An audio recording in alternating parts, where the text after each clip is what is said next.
വഖഫ് അധിനിവേശ ഭീഷണി നേരിടുന്ന മത്സ്യത്തൊഴിലാളികളടക്കമുള്ള മുനമ്പം നിവാസികളുടെ ആശങ്ക നേരിട്ടറിയാൻ കേന്ദ്ര തൊഴിൽ സഹമന്ത്രി ശോഭ കരന്തലജെ ഇന്ന് മുനമ്പം സമരപന്തലിലേക്ക് എത്തുകയാണ്. കുടിയേർക്ക് ഭീഷണി നേരിടുന്ന വീടുകളിൽ മന്ത്രി നേരിട്ടെത്തി പ്രശ്നങ്ങൾ ചോദിച്ചറിയും.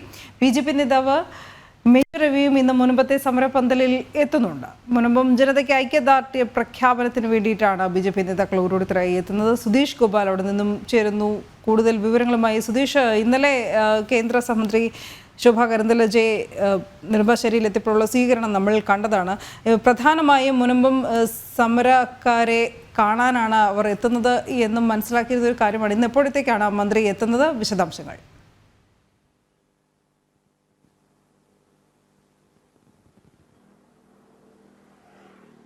ഇന്ന് രാവിലെ 9:20 അതായത് അല്പസമയത്തിനുള്ളിൽ ഇവർ വിശ്രമിക്കുന്ന വില്ലിംഗ്ടൺ ഐലിലെ താജ് മലബാർ ഹോട്ടലിൽ നിന്നും ഇവർ യാത്ര തിരിക്കും. അവിടെ നിന്നും യാത്ര തിരിച്ചാൽ ആദ്യം ചിറ്റൂരിലുള്ള BMSന്റെ ഓഫീസിലെത്തി, സംസ്ഥാന കാര്യാലയത്തിലെത്തി. അവിടെ BMSന്റെ സംസ്ഥാന നേതാക്കളുമായി കൂടിക്കാഴ്ച നടത്തും. അവിടെ നിന്നുമാണ് നേരെ മുനമ്പത്തേക്ക് എത്തുന്നത്. 10:30 മുനമ്പത്ത് എത്തുമെന്നാണ് നേരത്തെ മുനമ്പം നിവാസികളെ ഈ സമരസമിതിയെല്ലാം അറിയിച്ചിട്ടുള്ളത്.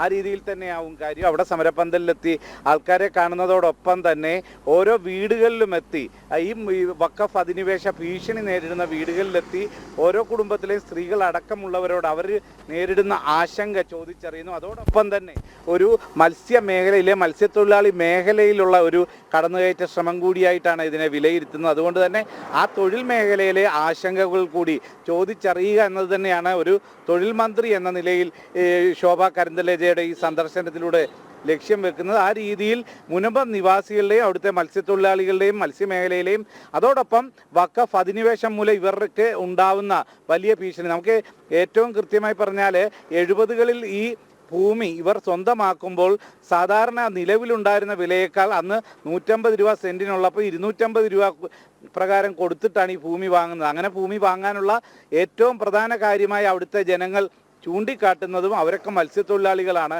ഈ തീരം വിട്ടു പോകാനാകില്ല, അവരുടെ തൊഴിൽ മേഖലയാണ്. ആ തൊഴിൽ മേഖലയ്ക്കൂടുള്ള ഒരു വലിയ ഭീഷണിയാണ് ഇപ്പം വഖഫ് അധിനിവേശ ശ്രമങ്ങളിലൂടെ ഉണ്ടായിട്ടുള്ളത്.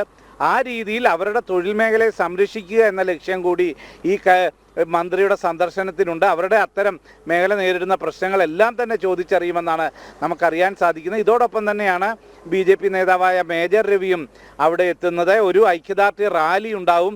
അതിലും മന്ത്രിയും മേജർ രവിയൊക്കെ പങ്കെടുക്കുമെന്നാണ് നമുക്ക് അറിയാൻ കഴിയുന്നത്. ആ രീതിയിൽ 2 വർഷവും 9 മാസവുമായി നേരിടുന്ന ഈ വഖഫ് അധിനിവേശ ഭീഷണിയിലെ ഉയർന്ന ജനങ്ങളെ എല്ലാം തന്നെ അവരുടെ പ്രശ്നങ്ങൾ കൃത്യമായി വിലയിരുത്തപ്പെടുക, അതിലുപരി അവർക്ക് ആശ്വാസമേകുക. നമുക്കറിയാം, നേരത്തെ തന്നെ സുരേഷ് ഗോപി അടക്കമുള്ളവർ അവിടേക്ക് എത്തുമ്പോൾ, ശോഭാ സുരേന്ദ്രൻ, സുരേഷ് ഗോപി അടക്കമുള്ള BJP നേതാക്കൾ ഓരോരുത്തരായി എത്തുകയും ഇവർക്ക് പൂർണ്ണ പിന്തുണ പ്രഖ്യാപിക്കുകയും ചെയ്യുമ്പോൾ ഇവരുടെ പ്രശ്നങ്ങൾ കേന്ദ്ര സർക്കാർ ഏറ്റെടുക്കുന്നു എന്ന് പറയുമ്പോൾ അവർക്കുണ്ടാവുന്ന ഒരു ആശ്വാസം, അതിൽ ഏറെ ഈ പ്രശ്നം ശാശ്വതമായി പരിഹരിക്കപ്പെടുമെന്ന ഒരു പ്രതീക്ഷ, അതിനെല്ലാം ആക്കം കൂട്ടുന്നതാണ് ഇന്നത്തെ മന്ത്രിയുടെ സന്ദർശനവും എന്ന് വേണം നമുക്ക് വിലയിരുത്താൻ. അനു.